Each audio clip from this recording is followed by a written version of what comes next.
అందరికీ నమస్కారం.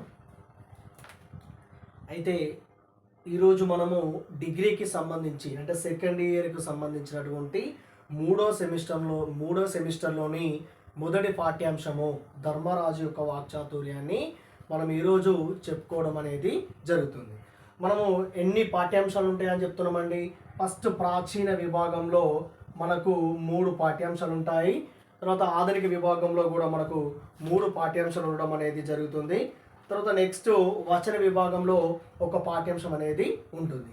అయితే మనకు ప్రాచీన విభాగానికి సంబంధించి మొదటి పాఠ్యాంశము ధర్మరాజు యొక్క వాక్చాతుర్యం గురించి మనము తెలుసుకోవడం అనేది జరుగుతుందండి. అయితే ఈ యొక్క ధర్మరాజు యొక్క వాక్చాతుర్యాన్ని మనకు ఎవరు అందించారంటే ఆ రచించినటువంటి కవి ఎవరు, ఆ పాఠ్యాంశం యొక్క రచయిత ఎవరు అంటే తిక్కన. ఎవరు నాన్న? తిక్కన. ఈ ధర్మరాజు యొక్క వాక్చాతుర్యం యొక్క రచయిత ఎవరు? ధర్మాజుని వాక్చాతుర్యము. అందరూ చెప్పేది వినండి. ఫస్ట్ మనకు ధర్మరాజుని యొక్క వాక్చాతుర్యాన్ని ఎవరు అందించారు? తిక్కన అనేటువంటి వ్యక్తి మనకు అందివ్వడం అనేది జరిగింది. మరి తిక్కన ఏ శతాబ్దానికి చెందినటువంటి కవి అంటున్నాము? తిక్కన అనేటువంటి కవి ఎన్నో శతాబ్దానికి చెందినటువంటి కవి? 13వ శతాబ్దానికి చెందినటువంటి కవి. ఎన్నో శతాబ్దము? 13వ శతాబ్దానికి చెందినటువంటి కవి అని చెప్తున్నాము. మరి తిక్కన రచించినటువంటి రచనలు ఏ విధంగా ఉన్నాయి? తిక్కన 13వ శతాబ్దానికి చెందినవాడు. అదేవిధంగా ఇతడు రచించినటువంటి రచనలు ఏ విధంగా ఉన్నాయి అనేది మనము తెలుసుకుందాం. అయితే చూడండి, తిక్కన నిర్వచనోత్తర రామాయణాన్ని రచించాడు. తిక్కన నిర్వచనోత్తర రామాయణము.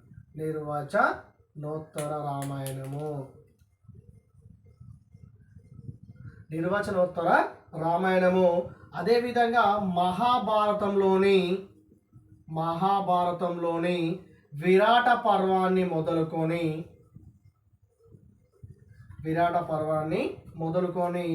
స్వర్గారోహణ పర్వం దాకా 15 పర్వాలను తెలుగులోకి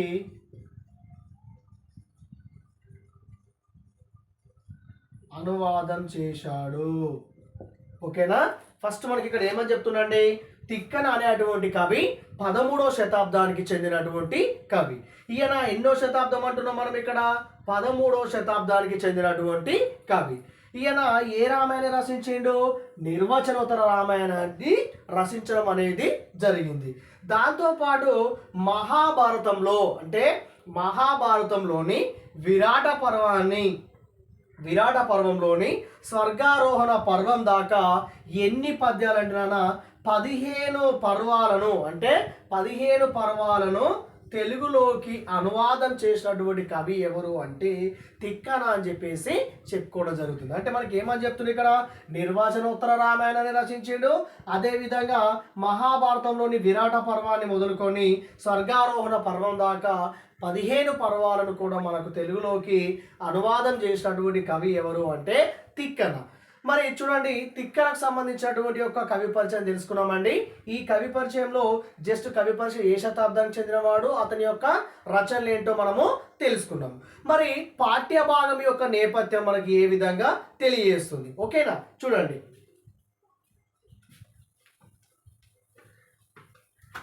ఓకేనా ఫ్రెండ్స్? మనకు పాఠ్యాంశం ఏమని చెప్తున్నాము? ధర్మాజుని యొక్క వాక్చాతుర్యము.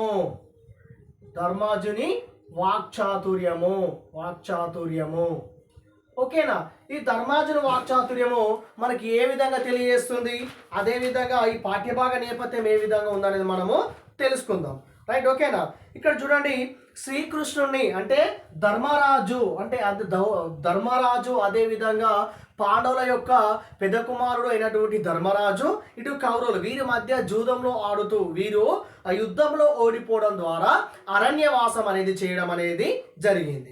ఈ అరణ్యవాసము ముగిసిన తర్వాత మా ప్రాంతాన్ని మాకు ఇవ్వాలని ధర్మరాజు అడిగినప్పుడు తమ పెద్ద తండ్రి అయినటువంటి వ్యక్తి తమ యొక్క పుత్రు వ్యామోహంతో అతని దుర్యోధను పట్ల ఉన్నటువంటి యొక్క అభిమానంతో ఆ యొక్క రాజ్య భాగాన్ని ఇతనికి అప్పగించడము లేదు. అప్పుడు ఎవరు అంటే నాన్న ఈ ధర్మరాజు అనేటువంటి వ్యక్తి ఒకరి వ్యక్తిని రాయబారిగా పంపాలి కాబట్టి ధర్మరాజు అనేటువంటి వ్యక్తి శ్రీకృష్ణుని రాయబారిగా పంపిస్తూ మొట్టమొదటిసారిగా చూడండి, ఇక శ్రీకృష్ణ రాయబారిగా పంపించే ముందు ద్రౌపది అనేటువంటి వ్యక్తి శ్రీకృష్ణుని యొక్క సభలోకి వెళ్తుంది. ఏమని, ఓ మహాప్రభువా, మేము ఇక్కడ యుద్ధంలో ఓడిపోయాము కాబట్టి మా రాజ్యభాగాన్ని మాకు అప్పగించమంటే అప్పగించట్లేదు, కాబట్టి మీ యొక్క అవసరం కొరకై మేము మీ యొక్క సభకు రావడం అనేది జరిగింది అని చెప్పేసి అంటుంది ద్రౌపది. అప్పుడు ఈ యొక్క ధర్మరాజు అనేటువంటి వ్యక్తి శ్రీకృష్ణ మహాప్రభువును రాయబారిగా పంపుతూ ఏమంటాడంటే, ఓ శ్రీకృష్ణ, ఏమంటాడు, ఓ శ్రీకృష్ణ, మాకు ఇక్కడ ఏమని చెప్తున్నాడంటే, మేము ఎప్పుడైతే మేము ఆ యుద్ధంలో ఓడిపోయిన తర్వాత మేము అరణ్యవాసం అనేది చేయడం అనేది జరిగింది. ఎప్పుడు ఏం చేశాము? అరణ్యవాసం అనేది చేయడం జరిగింది. ఈ అరణ్యవాసము చేసిన తర్వాత, అరణ్యవాసము ముగిసిన తర్వాత మా రాజ్యభాగాన్ని మాకు అప్పగించనని నేను మా పెద్ద తండ్రి గారి దగ్గరికి వెళ్ళినట్లయితే అతడు ఆ రాజ్యభాగం ఇవ్వకుండా మంచి మాటలతో ఆ రాజ్యభాగాన్ని మాకు అప్పగించమని మేము కోరినప్పుడు తన యొక్క మంచి మాటలతోటి, తన యొక్క దురుద్దేశంతో ఏమంటాడంటే, మా కోపాన్ని పోగొట్టాలని చూస్తున్నాడు మా పెద్ద తండ్రి. ఓ కృష్ణ, మా యొక్క రాజ్యభాగాన్ని మాకు అప్పగించమంటే మా పెద్ద తండ్రి గారు తమ పుత్ర వ్యామోహంతో, తన దుర్బుద్ధితోటి అతడు మమ్మల్ని వారిపైన ఉన్నటువంటి కోపాన్ని పోగొట్టాలని చూస్తున్నారు. అయితే తమ యొక్క కొడుకు అయినటువంటి దుర్యోధని చెడునాడుతాను అతడు మాన్పించలేకపోతున్నాడు అంటే వారిపైన కోపాన్ని తగ్గించే విధంగా మాతోటి మాయమాటలు చెప్తున్నాడు. ఓ శ్రీకృష్ణ మహాప్రభువా, మా రాజ్యభాగాన్ని మాకు ఇవ్వడం అనేది లేదు అని చెప్పేసి చెప్తున్నాడు. కాబట్టి ఎలాగైనా మీరు అక్కడ ఉన్నటువంటి ఆ రాజ్యభాగాన్ని మా పెద్ద తండ్రి గారితో మాట్లాడి సంధి కుదిర్చి మా రాజ్యభాగాన్ని అప్పచెప్పని చెప్పేసి అంటాడు. ఎవరు? ధర్మరాజు శ్రీకృష్ణ మహాప్రభుతో. అప్పుడు ధర్మరాజు అనేటువంటి వ్యక్తి గొప్ప మాటకారి. అప్పుడు ధర్మరాజు ఏమంటాడంటే, మంచి వాక్చాతుర్యం కలిగినటువంటి వ్యక్తి కాబట్టి తమను ఆపద నుండి రక్షించమని, అదేవిధంగా శుభాలు కలిగించడానికి ఈ జన్మలో శ్రీకృష్ణుడి కంటే గొప్పవాడు లేడని, అదేవిధంగా మిత్రులైనటువంటి పాండవుల కార్యానికి చేయడానికి తానే తగిన సమయం అని గుర్తు చేశాడు. ఎవరు? ధర్మరాజు. అంటే మిత్రులకు, అంటే ఎవరైతే స్నేహం కోరి వస్తారో వారికి మాత్రమే సహాయం చేయడానికి ముందుంటాడు శ్రీకృష్ణ మహాప్రభు అని చెప్పేసి అంటాడు ధర్మరాజు శ్రీకృష్ణునితో. అంటే పాండవులు కృష్ణుడికి ఆయన పిల్లల వంటి వారని, అప్పుడు తమ కన్న బిడ్డల్లా చూసుకోవాలని సూచించాడు. ఎవరు? ధర్మరాజు. అంటే పాండురాజు కుమారులు అయినటువంటి ఎవరు అంటే ఈ యొక్క పాండవులు. అంటే ఈ పాండవులు కూడా శ్రీకృష్ణుని యొక్క కుమారు లాంటి వారమే అని, మమ్మల్ని ఎలాగైనా మీరు ఆదరించాలని, ఆ యొక్క దుర్మార్గుల నుండి మా యొక్క రాజ్యభాగాన్ని అప్పగించేటువంటి సమర్థులు మీరే అని చెప్పేసి అంటాడు ధర్మరాజు. ఎవరితో అంటాడు? శ్రీకృష్ణ మహాప్రభుతో. అప్పుడు చూడండి, ఇక్కడ శ్రీకృష్ణ మహాప్రభు కృష్ణుడు తలుసుకుంటే యుద్ధం లేకుండానే ఏం చేస్తాడా? శ్రీకృష్ణుడు తలుసుకుంటే యుద్ధం లేకుండానే, శ్రీకృష్ణ మహాప్రభు తలుసుకుంటే యుద్ధం లేకుండానే మా రాజ్యభాగాన్ని మాకు అప్పగించే అటువంటి సమర్థుడు మీరే ఒక్కరని అంటాడు ధర్మరాజు. అప్పుడు ఏమంటాడంటే, ఈ విధంగా రాయబారిగా వెళ్తున్నటువంటి కృష్ణుడిని తన మాటల ద్వారా ధర్మరాజు పొగడ్తలతో ముంచేస్తాడు. అంటే రాయబారిగా వెళ్తున్నటువంటి యొక్క శ్రీకృష్ణునితో తమ వాక్చాతుర్యంతో, తన యొక్క మంచి మాటలతోటి ఎవరినంటే శ్రీకృష్ణ మహాప్రభువును పొగడుతూ అతని యొక్క పొగడుతలతోని ముంచేస్తాడు ధర్మరాజు.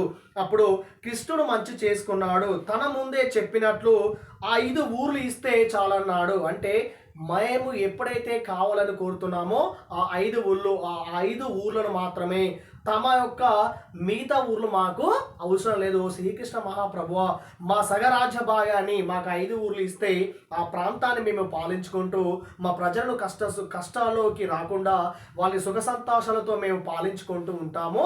ఓ మహాప్రభువ, కేవలం మాకు సగభాగం మాత్రమే, సగ ప్రాంతాన్ని మాత్రమే, 5 ఊర్లను మాత్రమే మాకు ఎలాగైనా మీరు అందించేటువంటి సమర్థులు మీరే ప్రభువా. మీరు ఎలాగైనా చేసి మా యొక్క రాజ్యాన్ని మాకు తిరిగి ఇప్పించండి ఓ శ్రీకృష్ణ మహాప్రభు అని చెప్పేసి కోరుతాడు ధర్మరాజు. అప్పుడు యుద్ధం వల్ల సంపదలు రావచ్చు కానీ ప్రాణం పోవచ్చు అని అన్నాడు. యుద్ధం వల్ల సంపదలు రావచ్చు అని అంటాడు ఎవరు? ధర్మరాజు. ఎవరంటున్నారా? ధర్మరాజు అనేటువంటి వ్యక్తి. ధర్మరాజు ఎవరంటారు?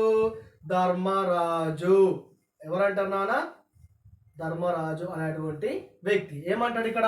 యుద్ధం వల్ల ఆస్తులు రావచ్చు కానీ, అదేవిధంగా యుద్ధం వల్ల ఆస్తులు రావచ్చు కానీ ప్రాణ నష్టం అయితే జరుగుతుంది. కాబట్టి ఎలాంటి ప్రాణ నష్టం జరగకుండా మనకు ఆ యొక్క ఆస్తి, ఆ యొక్క ప్రాంతం మనకు వచ్చినప్పుడు మాత్రమే మన రాజ్యంలో ఉన్నటువంటి ప్రజలు కానివ్వండి, మన రాజ్యం అనేది సుఖ సంతోషాలతో ముందుకు వెళ్తుంది. కాబట్టి మీరు ఎలాంటి యుద్ధాలకు పోకండి ఓ శ్రీకృష్ణ మహాప్రభు అని చెప్పేసి మంచి వాక్చాతులతో, మంచి మాటలతోటి చెప్తాడు ధర్మరాజు శ్రీకృష్ణునితో. అంటే మనకు యుద్ధం అవసరం లేదు, కేవలం మన యొక్క రాజ్యభాగం మనకు వస్తే సరిపోతుందని చెప్పేసి అంటాడు.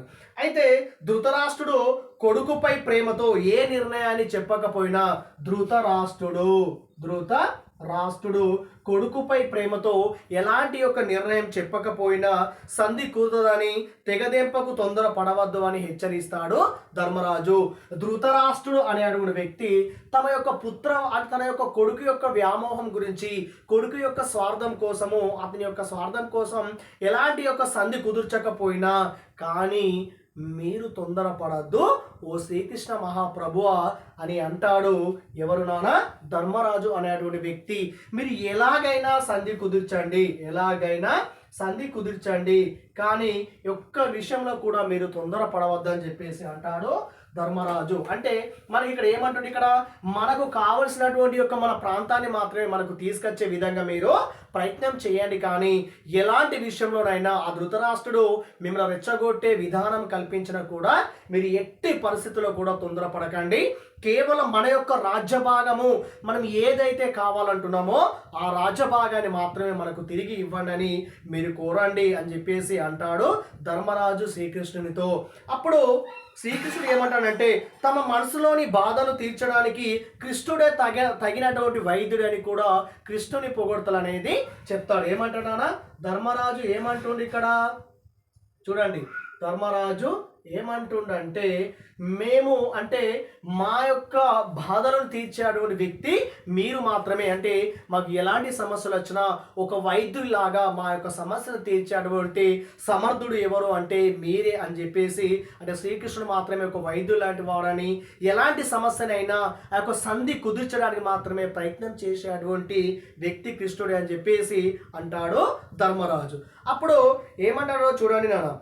ఎవరైనా తన యొక్క మంత్రులు కానివ్వండి, అంటే ఆ యొక్క కౌరవ సభకు మీరు వెళ్ళినప్పుడు ఆ ధృతరాష్ట్రుడు కానివ్వండి, అతని మంత్రులు కానివ్వండి, అతని యొక్క కుమారులు దుర్యోధను కానివ్వండి, ఇంకా ఎవరైనా కూడా తమ మంత్రులు కానివ్వండి తమ పొగరుతోటి అతను ఏమైనా మాటలు కనుక అన్నట్లయితే మీరు తొందరపడకండి, మీరు ఎట్టి పరిస్థితుల్లో తొందరపడకండి, సంధి కుదిర్చే విధంగా మాట్లాడనని అంటాడు ధర్మరాజు. అంటే ఒంటరిగా వెళ్ళవద్దని, శ్రీకృష్ణునితో మీరు ఒంటరిగా వెళ్ళవద్దని, అదేవిధంగా మీ వెంబడి మన యొక్క సైన్యాన్ని కానివ్వండి లేదా ఇంకెవరైనా తీసుకువెళ్ళండి, కానీ ఎట్టి పరిస్థితుల్లో మీరు తొందరపడకండి అని చెప్తూనే ధర్మరాజు ఏమంటాడంటే, మీరు ఎవరైనా మిమ్మల్ని రెచ్చగొట్టినా లేకపోతే ఆ ప్రాంతాన్ని మాకు తిరిగి ఇవ్వదు అని అన్నా కూడా మీరు ఎట్టి పరిస్థితుల్లో తొందరపడకండి, మీరు రాజభాగాన్ని వచ్చే విధంగా మాత్రమే మాట్లాడని అంటాడు ధర్మరాజు తమ యొక్క వాక్చాతుర్యంతో. అదేవిధంగా ఇంకేమంటారంటే, మీరు ఎట్టి పరిస్థితుల్లో కూడా మాకు సంబంధించి, అంటే మా స్వార్థానికి సంబంధించి మాత్రము మీరు తప్పుగా వెళ్ళకండి అని కూడా అంటారు. అంటే కేవలం ధర్మరాజు పాండవులు మాత్రమే పంపించారు కదా, వీరికి మాత్రమే న్యాయం చేయాలని చెప్పేసి మీరు ఎలాంటి విషయంలో కూడా ఇక్కడ వారికి అన్యాయం జరగకుండా అదేవిధంగా ఇద్దరికి సమానమైనటువంటి న్యాయాన్ని చేకూర్చే విధంగా మీరు ఎలాగైనా సంధి కుదుర్చండి ఓ మహాప్రభువా అని అంటాడు ధర్మరాజు. అంటే చెప్పకనే చెప్పుతూ అతనికి చేయాల్సిన పనులను గుర్తు చేస్తూ అతని యొక్క వాక్చాతుర్యంతో శ్రీకృష్ణ మహాప్రభును పొగడుతులతోటి పంపిస్తూ ధర్మరాజు తన యొక్క మాటలతోనే చెప్పడం అనేది జరుగుతుంది. అదేవిధంగా ఇక్కడ ఏమంటాడంటే మాట నేర్పు అనేది ధర్మరాజు ఏ విధంగా ఉంటుందంటే నాన్న చూడండి, తమ యొక్క మాటలు నచ్చుతేనే ఓ శ్రీకృష్ణ మహాప్రభువా మా యొక్క మాటలు నచ్చుతేనే, అంటే నేను చెప్పినటువంటి యొక్క మాటలు నచ్చితేనే మీరు వెళ్ళండి, అదేవిధంగా లేదా మీరు సొంత నిర్ణయం తీసుకుంటే కనుక మీరు వెళ్ళకండి అని అంటాడు ధర్మరాజు. అంటే కానీ మీరు ఎలాగైనా మా సమస్యను తీర్చేటువంటి మా తండ్రి గారితో సమానం, కానీ మీరు తప్ప ఈ లోకంలో మా యొక్క బాధలు కానివ్వండి మా సమస్యలు కానీ తీర్చే అటువంటి యొక్క సమర్థులు మాకు ఎవరు లేరు ఓ మహాప్రభువా అని అంటాడు ధర్మరాజు అతని యొక్క వాక్చాతుర్యం. అంటే ఏమంటుంది ఇక్కడ, మేము చెప్పినటువంటి యొక్క మాటలు మీరు నచ్చితేనే వెళ్ళండి, కానీ మీరు తప్ప మరి ఎవరు కూడా ఆ యొక్క సమస్యలు ఆ యొక్క ఉన్నటువంటి యొక్క పరిస్థితుల నుండి మమ్మల్ని బయటకు తీసుకెళ్ళే వ్యక్తులు ఎవరు లేరని ఈ యొక్క ధర్మరాజు యొక్క మాటలతోటి అతని యొక్క మంచి మాట నడవడితోటి అతని యొక్క వాక్చాతుర్యంతో శ్రీకృష్ణ మహాప్రభువుతో ఈ యొక్క ధర్మరాజు మంచి వాక్చాతుర్యాన్ని కనబరచడం అనేది జరుగుతుంది. ఇది ధర్మరాజు యొక్క వాక్చాతుర్యం యొక్క నేపథ్యం అండి. అంటే మనకు 3వ సెమిస్టర్లో ఫస్ట్ పాఠ్యాంశం ధర్మరాజు యొక్క వాక్చాతుర్యం. ఈ ధర్మరాజు యొక్క వాక్చాతుర్యాన్ని కనుక నేను మీకు చెప్పినటువంటి యొక్క నేపథ్యాన్ని ఈ యొక్క సారాంశం ఏ విధంగా ఉంది అనేది మీరు చదివితే పాస్ అవుతారండి. తర్వాత క్లాస్లో మనకు ప్రతిపదార్థాలు ఉంటాయి, సందర్భ సహిత వాక్యాలు ఉంటాయి. వీటన్నిటిని కూడా మీరు తప్పకుండా మన ఛానల్ని మీరు వాచ్ చేయండి, అంటే చూస్తూ ఉండండి. మన ఛానల్ టైమ్ ఆఫ్ స్టడీ మీరు అందరూ చూస్తారని, అదేవిధంగా మీరు మన యొక్క ఛానల్ని అదేవిధంగా ఈ ఉన్నటువంటి వీడియోలను మీ యొక్క ఫ్రెండ్స్ కానివ్వండి అదేవిధంగా చదువుకున్నటువంటి ఎవరికైనా షేర్ చేయవచ్చు, వారందరికీ షేర్ చేయండి. మన ఛానల్ని మాత్రం సబ్స్క్రైబ్ చేయడం మాత్రం మర్చిపోకండి, ఓకేనా? అదేవిధంగా ప్రతిరోజు మన ఛానల్లో వచ్చేటువంటి యొక్క నోటిఫికేషన్స్ కూడా మీరు దీన్ని తప్పకుండా చూడండి. మీ అందరికీ కూడా ధన్యవాదాలు తెలియజేస్తూ ముగిస్తున్నాం.